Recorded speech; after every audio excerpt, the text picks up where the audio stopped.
Edward! Edward! Grace! Edward. What? Grace, I am sorry for what happened.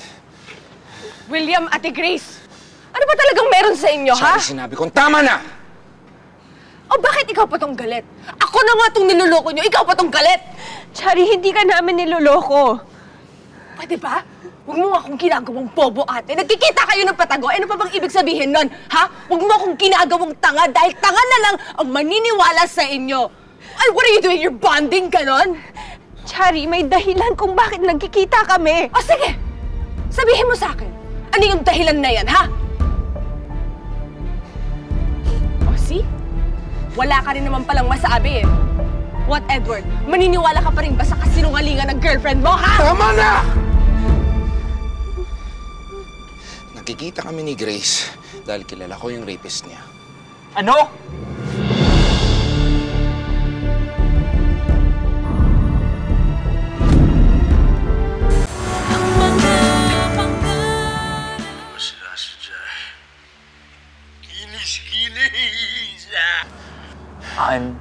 Unbelievable. Bakit hindi nyo kaagad sinabi sa akin? Grace! Edward, I'm sorry.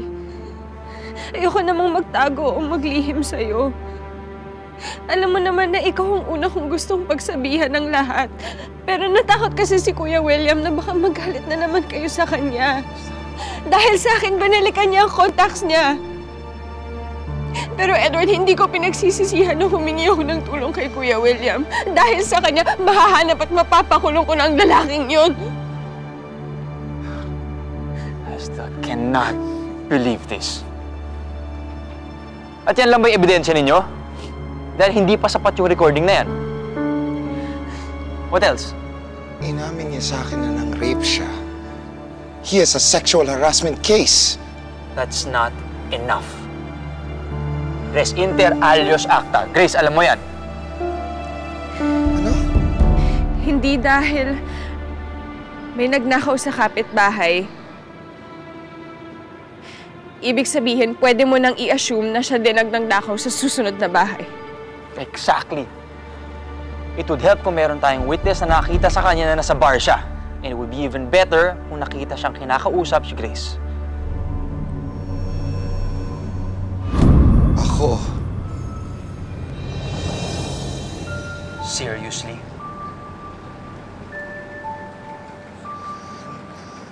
Nakita ko si Marcos na inaalalayan si Grace sa parking lot. And that's why she looked so familiar since the first time I saw her. And I have been handling Grace's case all this time at hindi mo man naisip na sabihin sa akin yung detalyeng yun! Tulad ng sinabi ko sa kanya, hindi ko alam kung maniniwala ka sa akin. Kung may maniniwala sa akin. Is that it? May sasabihin ka pa?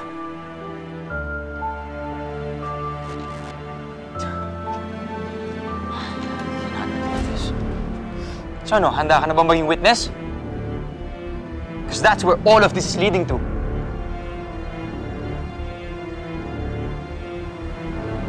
Yes. I made a promise to Grace. And I'll do what it takes to keep that promise.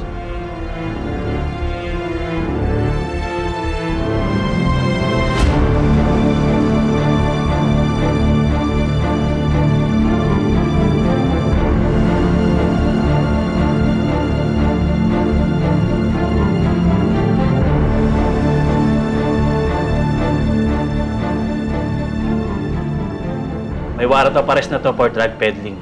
Matagal na rin tong hinahunting. Alam niyo ba kung saan siya mahanap? Alam ko kung saan siya nakatira. Pwede kong ituro sa inyo.